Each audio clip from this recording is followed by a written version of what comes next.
Épisode du vendredi 15 septembre. Bienvenue à F1 Podcast. Mon nom est Martin Simon, Simon avec un C.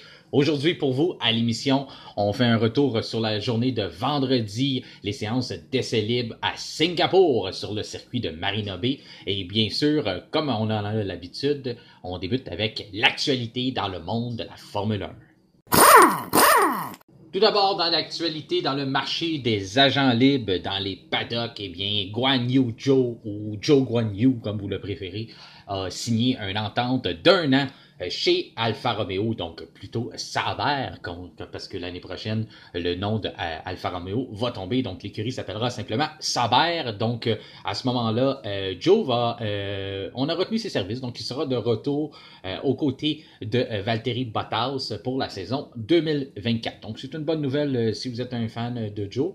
C'est une moins bonne nouvelle si vous êtes un fan de Michael Schumacher ou de Monsieur Pourchère, qui est le pilote réserve présentement chez Alfa Romeo, un pilote que certains d'entre vous espéraient voir s'emmener en Formule 1, lui qui a eu des bons résultats dans les séries de préparation à la Formule 1. Donc à ce moment-là, ça aurait pu être un bon candidat, mais on a voulu garder le statu quo du côté de Alfa Romeo. Donc à ce moment-là, c'est Guan Yu Zhou qui sera de retour pour la saison prochaine. Eh bien, ce que ça implique ça pour le marché, eh bien, ça veut dire qu'il reste 4 pilotes disponibles qui n'ont toujours pas de contrat pour la prochaine saison, et 3 d'entre eux sont dans la même écurie. Donc, ça va se chamailler dans les coins tantôt pour savoir qui va rester en Formule 1. Eh bien, il y a Yuki Tsunoda chez AlphaTauri plutôt. Lui n'a pas d'entente présentement pour la saison prochaine. Est-ce qu'on attend d'arriver au Japon et de faire la grosse annonce devant les partisans de Yuki Tsunoda, lui qui est japonais? C'est à voir dans les prochaines semaines. On sait qu'on s'en va là du côté du Grand Cirque. Il y a Liam Lawson qui n'a pas d'entente, qui est en train de faire ses preuves, lui qui est en remplacement de Daniel Ricciardo. Un autre gars qui n'a pas de contrat pour la saison prochaine. Donc, ces 3 gars-là chez AlphaTauri se disputent, là, dans le fond, les 2 sièges restants. Donc, ça va être de voir est-ce que Ricciardo va réussir à rester là. Lui qui n'a pas eu le grand temps, là, il a fait un bref retour en Formule 1. Il s'est blessé à la main, vous savez les circonstances, avec un accident. Donc, à ce moment-là, ça va être à surveiller. Il y a Lawson qui fait des preuves en ce moment, qu'on voit qu'il a l'air d'un pilote de F1. Il a même déclaré que lui, ce qu'il cherche, c'est une entente F1 temps plein. Donc, si quelqu'un lui propose pilote de réserve, mais chez AlphaTauri, mais on lui propose, exemple, chez Williams, parce qu'il y a Logan Sargent qui est le 4e sans contrat pour la prochaine saison. Donc, admettons que Williams arriverait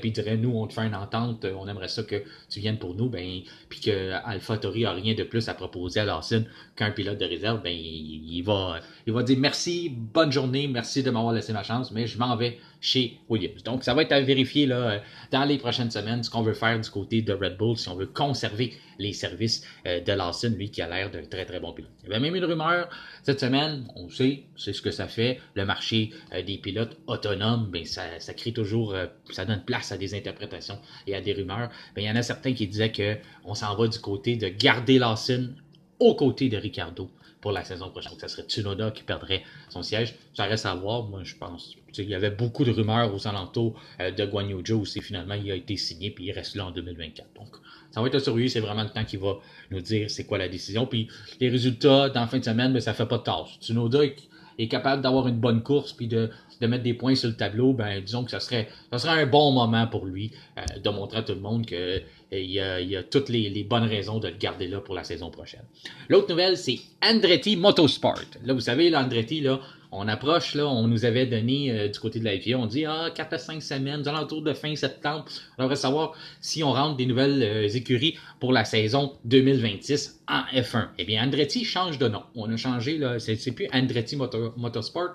On s'appelle Andretti Global ou Andretti Global en anglais. Moi, je trouve que ça a l'air d'une compagnie de téléphone plus qu'une compagnie de Formule 1. Là, il me semble que Motorsport, ça sonnait bien, mais en tout cas, on a décidé de choisir ça. Ça va être Andretti Global ou Andretti Global. Dites-les comme vous voulez. C'est la nouvelle qu'on a eue au cours de la dernière semaine. Donc, c'est ça. Il se lance, il se prépare pour la Formule 1, mais il prend un nom de compagnie de téléphone. Ensuite, la nouvelle qui a fait couler beaucoup d'encre, qui a fait parler beaucoup dont Lewis Hamilton. Vous allez me dire qu'il n'y a pas besoin de ça pour parler, mais ça y a donné une bonne raison de parler de Red Bull encore. Helmut Marko s'est mis les pieds dans les plats. Ou il s'est mis les pieds dans la bouche, on pourrait dire. Lui, là, ça y a fait du tort. Là. On a eu, 2 semaines de congé environ, là. Puis lui, il est allé faire une déclaration. Il est allé dire que Sergio Perez, ses mauvaises performances, pourquoi il est plus lent, puis pourquoi il y a des problèmes de concentration, excusez-moi, c'est à cause de où ce qui vient. C'est à cause de ses origines. Il s'est aussi trompé dans les origines de Sergio Perez. Il a dit que Sergio Perez venait de l'Amérique du Sud, puis dans le fond, il vient de l'Amérique du Nord, il est mexicain. Fait qu'à ce moment-là, c'est ça. C'était pas un commentaire, il gagnera pas un prix Nobel avec celle-là. Ça s'est passé dans sa langue. Il donnait une entrevue à un journaliste qui était sûrement dans une zone de confiance. Il a décidé d'être drôle. Il a fait un commentaire comme ça, un commentaire stupide, on peut le dire. Il a fait ça, puis peut-être qu'il pensait qu'on n'était pas en 2024, en 2023 plutôt, qu'on n'était pas dans les années où n'importe quoi qu'on dit, ben les gens sont capables de traduire, puis les gens écoutent tout, surtout quand tu es une personne connue comme ça. Donc, il n'aurait pas dû dire ça, il n'aurait pas dû dire ce commentaire-là. Ben, disons qu'il s'est attiré les foudres de pas mal tout le monde, mais celui qui semble le plus fâché par ces commentaires-là, c'est Lewis Hamilton. Ouais, c'est ça. Helmut Marko s'est excusé à Sergio Perez. Sergio Perez, il dit qu'il a pris les excuses, il les accepte, on passe à d'autres choses, il veut plus l'entendre parler. Helmut Marko veut passer à d'autres choses, mais Lewis Hamilton, il a envie d'en parler. Lui, il en parle, c'est son sujet depuis jeudi, depuis même mercredi. C'est son sujet premier, plus que la course à Singapour. Donc, lui, il comprend pas qu'il n'y a pas eu des réprimandes de Red Bull, que Red Bull n'a pas fait des excuses, que comment ça, il y a encore son emploi. Lui, il trouve que Marko devrait être congédié par Red Bull. Donc, ça va de tous les côtés, là. Il en profite, il en beurre épais. Puis, la FIA, eux autres, ils ont un protocole, il y a un code de conduite. Donc, on a remis un avertissement à Helmut Marko pour dire ce comportement-là, nous, on n'accepte pas ça. Et on veut pas des gens qui font ça aux alentours de la Formule 1. Donc, on donne un avertissement écrit. On recommence pas, parce que nous autres, on n'aime pas ça. Donc, il a reçu son avertissement écrit. Du côté de Red Bull, ça a l'air plus d'une tempête dans un verre d'eau. Là. On dit, il a dit ça, c'est pas la première fois qu'Helmut Marko fait un commentaire un peu salé, si on peut dire. C'est la première fois qu'il va peut-être aussi loin, qu'il se met autant les pieds dans la bouche que ça, mais là, en tout cas, je pense qu'il a compris de plus le refaire, mais ça va pas changer l'homme pour autant. Là. Des commentaires salés, il va en avoir d'autres d'Helmut Marko. Il est rendu à un certain âge, il a accompli ce qu'il avait à faire dans la Formule 1, donc c'est pas grand-chose qui est chaud. Mais il a semblé sincère, il s'est excusé, puis il a dit qu'il le referait pas. Puis du côté de Sergio Perez, qui était la personne ciblée, lui il a accepté ses excuses, donc on passe à d'autres choses. L'autre personne qui s'est mis les pieds dans la bouche aussi, c'est le monsieur de Liberty Media. Lui aussi, le 2 semaines sans Formule 1, il s'est ennuyé. Il en a profité pour faire une déclaration. J'étais pas fort non plus. Eh bien, c'est monsieur Greg Maffei qui a dit, qui est le président là, de Liberty Media. Lui est allé dire la seule façon d'arrêter Verstappen, c'est du casser une jambe. Oui, c'est ce qu'il est allé dire devant. En plus, il était devant plusieurs personnes quand il a décidé de mentionner ça. Il était dans une conférence, fait que lui, quelqu'un lui a posé peut-être une question comme ça de dire, qu'est-ce qui se passe? Il était pas arrêtable, ce gars-là. Il dit, ouais, la seule façon de l'arrêter, ce serait de casser une jambe. En tout cas, fait que, ça aussi, il sera pas un candidat au prix Nobel pour cette déclaration-là, mais on peut dire que c'est peut-être pas aussi pire que qu'est-ce que Helmut Marko a dit. C'est peut-être pas un commentaire qui attaque nécessairement, mais on s'entend, on fait pas ça, ce commentaire-là. Ça donner des idées à un fou quelque part de dire, moi, il y a encore c'est une jambe, moi, Verstappen. En tout cas. Fait que, ouais, c'est ça. Fait que c'était pas fort. Dans les prix Citron, là, on peut mettre Helmut Marko puis Monsieur Maffei de président de la Liberty Media. Donc, ça n'a pas été la grande semaine pour eux autres. Du côté de chez Haas, vous m'avez entendu là, au cours des dernières semaines, des derniers mois, tout ça. Moi, c'est une écurie que je critique beaucoup. Pas parce que je les aime pas, parce que j'aimerais les voir réussir, mais je trouve qu'on est en Formule 1. Si on est rendu avec un plafond budgétaire, c'est 145 millions, puis on n'a pas l'air intéressé de le dépenser. Je suis un peu découragé de ça. On en revient d'un break de 4 semaines. Toutes les écuries apportent des améliorations à Monza. Lui, sont du côté de Haas, on n'apporte rien. Gunther Steiner, la plus grande sortie cette année, ça a été son livre. Le restant du temps, il ne se passe pas grand-chose chez Haas. Donc, vous m'avez entendu tout pas mal dire ce que j'avais à dire sur cette écurie-là américaine. Mais là, on a sorti une nouvelle. On s'en va du côté Red Bull pour Haas. En gros, c'est quoi qu'on veut faire? On veut copier la Red Bull, faire ce que les autres écuries se sont rendues à l'évidence de dire, ils ont gagné toutes les courses cette année. On va commencer à regarder ce qu'ils font. on va copier ça. Donc, il l'a annoncé, Gunther Steiner, on prépare une amélioration majeure. On s'en va se préparer pour 2024. Et à compter du Grand Prix à Austin, donc Austin aux États-Unis, un Grand Prix à la maison, on va apporter une nouvelle version de la Haas et on espère que ça va donner des ailes à l'équipe. Faire une mauvaise blague. On espère que le fait qu'on va emprunter le chemin Red Bull, le concept Red Bull, bien, on espère vraiment que notre voiture va avoir des ailes pour se préparer et aller bâtir un certain momentum, recueillir ces données-là pour continuer de développer 2024. Ça, là, ça fait des années qu'on fait ça chez Haas. On commence la saison, puis rendu au milieu de saison, on commence déjà à penser à l'autre année. Ben, on fait encore pareil. On pense déjà à 2024. Donc, à un moment donné, on va arriver. En 2020, on disait que ça serait 2022 quand que les nouvelles réglementations arriveraient. En 2022, on a dit que ça serait 2023, le temps qu'on se prépare dans les réglementations. Là, on est en 2023, puis on dit que ça devrait être 2024. Parce que là, on va commencer à emprunter ce que Red Bull faisait. Fait que là, 2024, on peut déjà prédire que ça fonctionnera sûrement peut-être pas bien en commençant la saison. Puis là, on va commencer à dire, ouais, mais nous, c'est plus 2026 qu'on vise. Fait qu'à un moment donné, on va arriver en 2030, puis Haas devrait commencer à être pas pire. Ensuite, l'autre grande nouvelle, ça a été les ailerons flexibles. On dit, là, du côté de la FIA, fini, on n'en veut plus de ça. C'était déjà dans les règlements, on tolère une certaine flexibilité, on veut pas là, des ailerons, parce que ce qui arrive, c'est qu'on fait des ailerons rigides, mais aussitôt qu'on est sous pression avec la vitesse puis avec l'appui aérodynamique, l'espèce d'aileron, elle commence à le bon mot peut-être flacoter, là, ça commence à bouger, ça commence à être très très flexible pour avoir le moins de restrictions possible dans le vent en ligne droite. Fait que quand on arrive en courbe, on n'est pas à grande vitesse, l'aileron fait son travail, elle vient de donner un appui aérodynamique à la voiture, mais aussitôt qu'on est en ligne droite, à des vitesses élevées, ben là, à ce moment-là, l'aileron elle fait quasiment plus de restrictions dans le vent, là, elle devient comme une feuille de papier. C'est ce que certaines écuries cherchent à faire. Mais là, la FIA, on dit non, on n'en veut plus de ça. Fini, on va vraiment regarder qui fait ça, on va faire des tests, on va tout vérifier ça. Donc, ça va être à voir qui va se faire taper sous les doigts dans les prochaines semaines. Est-ce que les écuries vont resserrer leurs ailerons flexibles? On avait vu la Alpine, là. La Alpine, si on peut dire flexible, mais ça se promène à gauche puis à droite sur le tour à Pierre Gasly, surtout l'aileron arrière. Est-ce qu'on va remettre d'autres ailerons pour pas se faire prendre ou on va prendre le pari pareil de voir si la FIA va vraiment sévir? Ben, en ce moment-là, ça va être à surveiller là, dans les prochaines semaines. On dit qu'on va avoir à l'œil les écuries qui utilisent ce type d'aileron-là. L'autre nouvelle, c'est côté mode F1. Eh bien, c'est 2 livrées pour le week-end à Singapour. Une très très belle. Si vous avez vu la Williams, là, c'était la gagnante d'un concours. Les partisans avaient le droit de voter là, en partenariat avec leur commanditaire Golf. Eh bien là, c'est ça. Ils ont fait la voiture.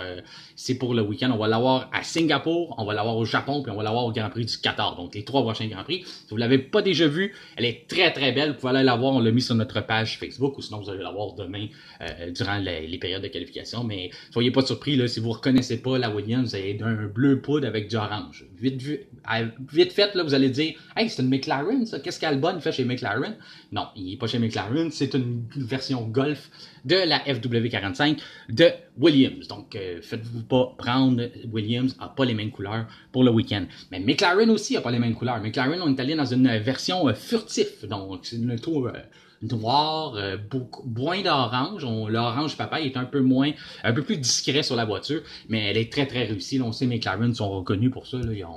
Ils ont eu beaucoup de livrées spéciales au cours des dernières années et c'est toujours réussi. Il n'y en a pas une vraiment qui m'a déçu. Là. À toutes les fois, c'est vraiment ça vient nous chercher à l'œil. On fait vraiment des belles voitures chez McLaren. Déjà, la voiture de base, elle est très belle, mais là, on joue toujours un peu avec les couleurs puis on réussit toujours à innover puis faire des belles choses. Donc, encore McLaren, on a encore réussi, c'est très très bien fait.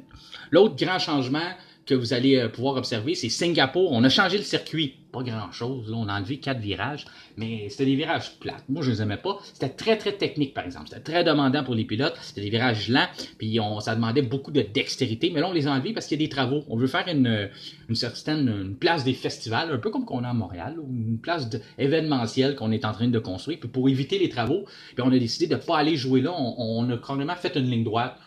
On va pas faire ces espèces de virages-là à basse vitesse où il n'y avait jamais de dépassement de toute façon. On va vraiment dans une grande, grande ligne droite. Donc, un freinage plus brusque à la fin, ça pourrait créer une nouvelle zone de dépassement. Il y en a d'autres qui pensent que ça ne devrait pas donner plus de dépassement, mais ça reste à voir. Pour l'instant, à première vue, là, quand on regarde le circuit comme ça, moi je trouve ça plus intéressant que ce qu'on voyait avant. Et j'espère qu'on va garder ça. Mais on va voir durant la course là, si ça va donner quelque chose. Ça devrait donner des tours plus rapides aussi. On parle de 10 secondes plus rapides au tour. Donc, ça devrait être aussi intéressant de ce côté-là. On sait que c'est parmi les tours les plus lents et les plus longs. C'est le deuxième après Monaco, plus lent, plus long.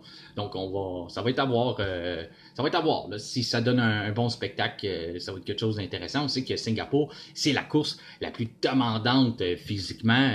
Pas juste à cause de la température, mais surtout parce que le tour est très très lent, puis c'est la course la plus longue aussi, c'est la course qui demande le plus de temps. On sait qu'on a un temps maximum qu'on peut utiliser, bon, on va très très proche de ça. On utilise pratiquement le temps maximum d'un événement de Formule 1 à Singapour. Donc ça va être à surveiller pour le week-end. L'autre nouvelle aussi, là, tu sais, moi je suis un peu déçu de ça, mais on commence à parler de 2026. Là, c'est loin, vous allez me dire, Martin, on n'est même pas arrivé en 2024. Je suis très conscient de ça. On commence à dire, qu'est-ce que ça pourra ressembler la réglementation pour 2026 côté voiture? Là, on mentionne qu'on aimerait que les F1 soient plus rapides en ligne droite puis plus lentes en virage.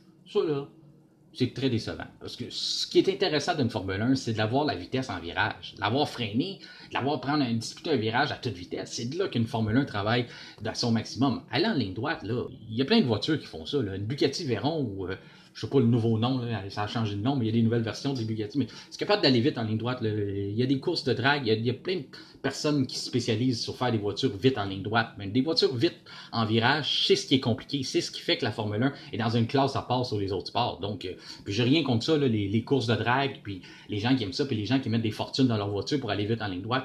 Il y a un domaine pour ça. Il y a des gens qui aiment ça. C'est un marché, puis je suis bien conscient avec ça. Mais la Formule 1, les partisans, vous me connaissez, moi je suis un puriste conservateur du sport. Peut-être trop des fois, mais moi je veux les voir aller vite dans les virages. Là. La ligne droite, je m'en fous. Là. Quand même qui pognent 376 km/h, mais s'ils sont arrêtés dans les lignes droites, dans les courbes, c'est pas intéressant. On veut garder ça. Faut pas dénaturer le sport. Je sais qu'on veut innover, qu'on veut aller vers autre chose, mais gardons l'essence à bord. Là. La première chose d'une Formule 1, c'est d'aller vite en virage. C'est ça qui est intéressant. Donc, moi, je suis pas prêt à compromettre la vitesse en virage pour aller chercher plus de vitesse en ligne droite. Je trouve ça un peu décevant qu'on s'en aille vers là. Mais je commencerai pas à faire un usage de stomac non plus, là. C'est en 2026. Donc, ça reste à discuter. Il y a des pourparlers. On apporte des points. Donc, ça a sorti cette information-là. Sauf que, j'espère qu'il y a quelqu'un qui va, à un moment donné, il y a quelqu'un qui va rencontrer les partisans ou les puristes de Formule 1 ou même les écuries, les directeurs vont dire, oh, minute, là, nous autres, là, on n'est pas intéressé à faire ça, c'est pas ça qu'on veut. On veut garder nos vitesses en virage, on veut continuer à développer les voitures sur l'aérodynamisme, on veut continuer d'innover, on veut pas commencer à aller vite en ligne droite, là. Pas mal n'importe qui est capable de faire ça, là. Nous autres, c'est les freinages, c'est l'appui aérodynamique, on veut développer ça. Donc, c'était l'actualité pour cette semaine. Maintenant, passons au vendredi sur le circuit de Marina Bay à Singapour.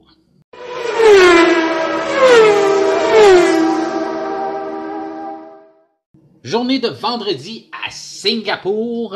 On attendait que le soleil se couche pour avoir vraiment des temps plus représentatifs. On en parle souvent à l'émission. Eh oui, je me répète, je recommence. FP1, on prend ça, on met ça dans les poubelles. FP2, ça commence à être plus véridique de ce qu'on va avoir la journée de samedi. Là, surtout, c'est 2 fois plus vrai quand on arrive sur des circuits où la course va se dérouler la nuit, parce que là, le soleil se couche, puis on arrive au même temps de la journée où les séances de qualification vont avoir lieu. Donc, on arrive vraiment avec les mêmes températures. Il n'y a plus vraiment de données qui viennent changer justement les temps. Là. C'est vraiment c'est plus représentatif vraiment de ce qu'on va avoir dans la journée de samedi. Donc, si on prend ça en considération, là, ça devient intéressant. On peut vraiment commencer à tirer des conclusions, savoir qui est là, qui est pas là pour la journée de demain. Donc, qui est là? Eh bien, on peut dire avec certitude, les Ferrari sont toujours là. Ils étaient là à Monza. Oui, on avait dit, on met des nouveaux moteurs. Comme on avait mis des moteurs neufs, on a pris la chance de monter en puissance ces moteurs-là. On sait que si on a un problème de fiabilité chez Ferrari, donc je le cacherai pas, là, je pense que c'est connu de tout le monde. Là, quand on met les moteurs trop haut, quand on va chercher vraiment la puissance maximum, on finit pas les courses. Mais là, on a mis des moteurs neufs, puis on a dit, on va les essayer. On va monter une petite coche sur les moteurs, puis on va aller chercher plus de puissance. Mais là, je pense qu'à Singapour, on a laissé ça monter. Donc, ça va être intéressant de voir. Est-ce qu'on va garder ça pour la journée de samedi aussi, ou est-ce qu'on va descendre les moteurs dimanche, on va aller vraiment pour aller à la qualification. Donc, tout ça, ça va être à surveiller, là, de voir où est-ce qu'on s'en va avec ça. Là. On est-tu capable de faire un week-end complet, sans erreur du côté de Ferrari. Eh bien, on est bien parti jusqu'à maintenant. Les deux pilotes s'en sont tirés. Personne n'a frappé les clôtures aujourd'hui. On les a frôlés, on les a touchés un petit peu. Mais il n'y a personne qui est allé cogner dans le mur. Ça aussi, c'est surprenant. C'est rare qu'on voit ça dans un circuit comme ça. Là, pas de sortie de piste. Vraiment, aujourd'hui, ça a bien été. Pas de drapeau rouge, rien. Pas de délai.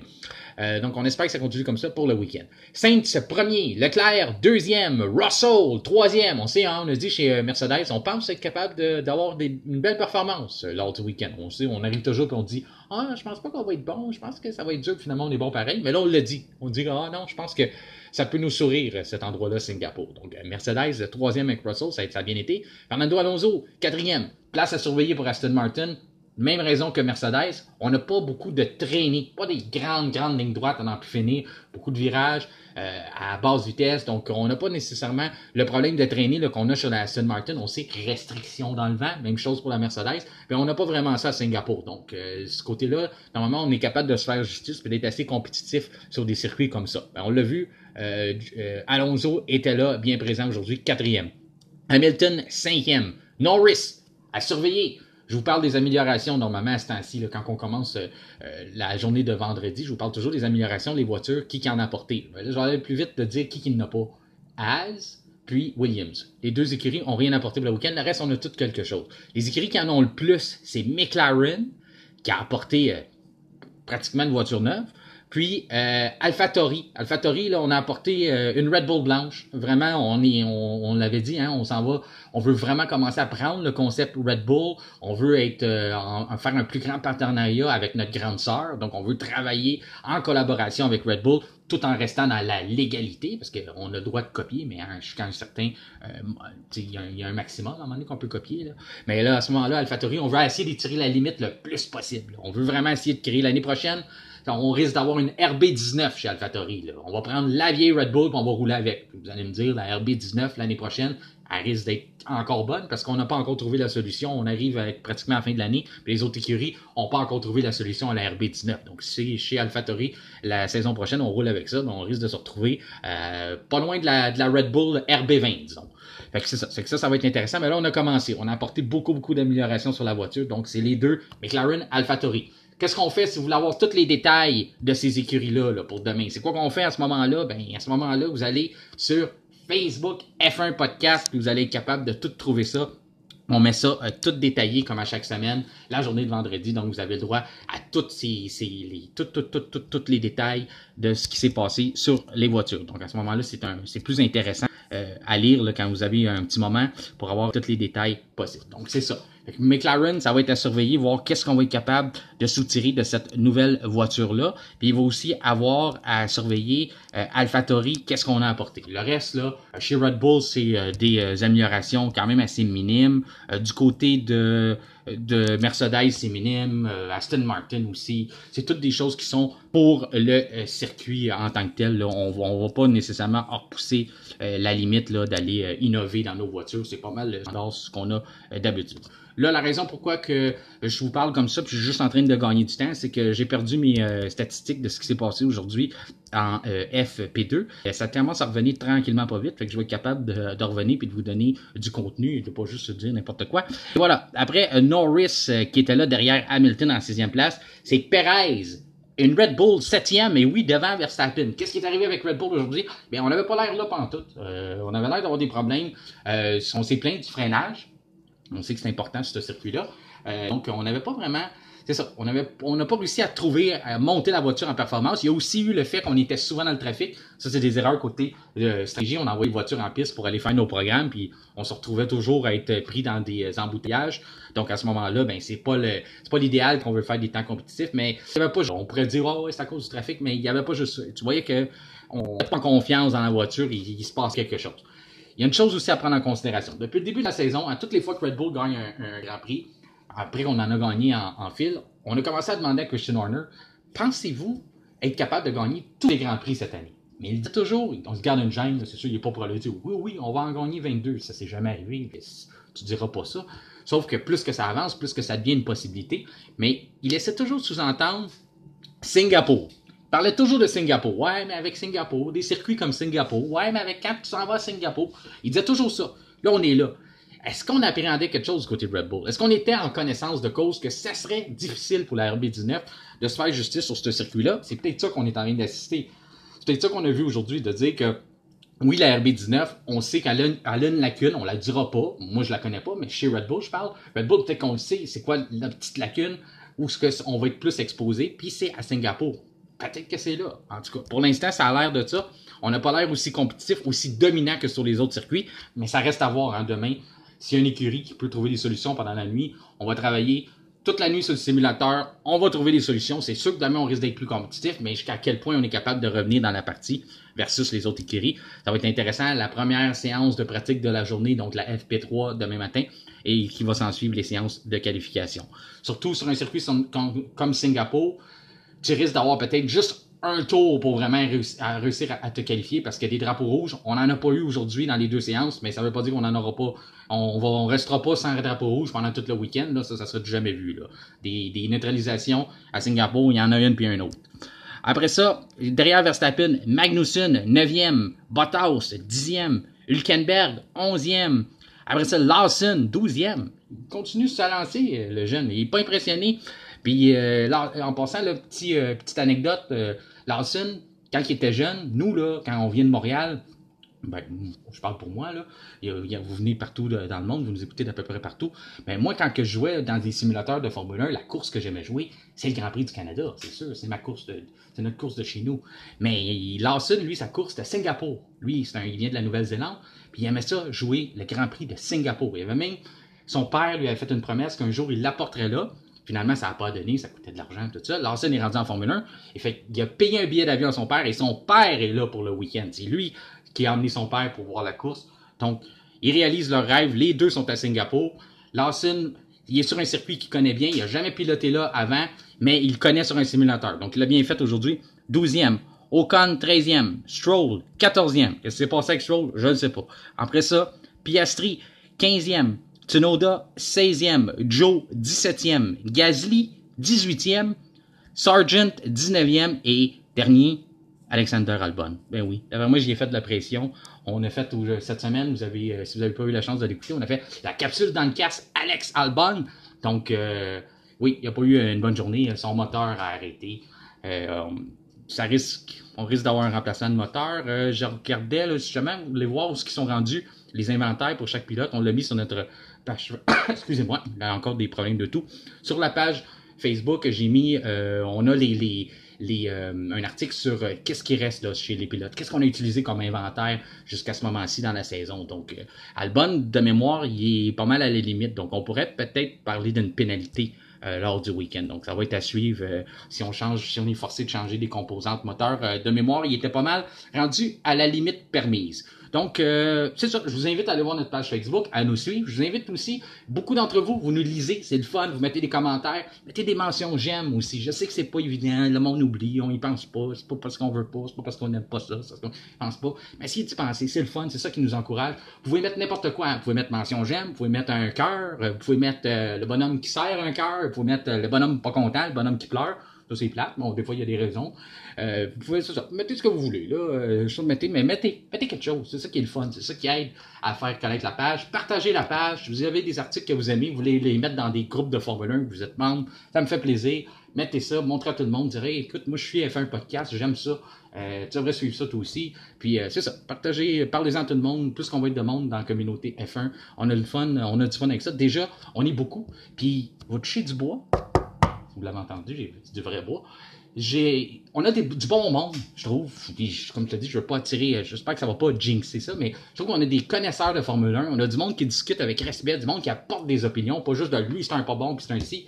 On apporte des opinions. Lui, je le trouve moins bon, pour ci, pour ça, pour ça. Vous avez des raisons, vous connaissez ça, vous écoutez les courses. Il n'y a personne qui parle au travers de leur chapeau. C'est vraiment intéressant. Je peux pas dire la même chose partout sur le web, parce qu'on sait, là, les réseaux sociaux, ben, ça laisse la place à bien des gens farfelu.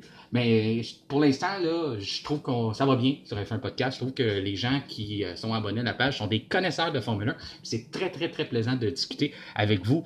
J'ai la chance, là, pendant les Grands Prix, vous m'envoyez des messages. Il y en a qui m'envoient des messages après les Grands Prix. Il y en a qui m'envoient leur opinion, des questions. On les lit, les questions, même à l'émission du lundi. Gênez-vous pas si vous en avez d'ailleurs. Vous pouvez les envoyer par Messenger, entremise de notre page Facebook, ou notre adresse courriel F1podcast en un mot, en commercial, gmail.com. Eh bien, c'est ce qui conclut l'émission d'aujourd'hui. Merci d'avoir fait confiance à F1 Podcast. Continuez de nous encourager par les réseaux sociaux. Suivez-nous sur Spotify si vous ne l'avez pas déjà cliqué. Il y a une place là, pas loin pendant que vous écoutez, vous allez voir. Suivre. Cliquez ça pour être sûr d'avoir des notifications quand il y a des nouveaux épisodes. D'ici là, je vous souhaite un bon week-end de course.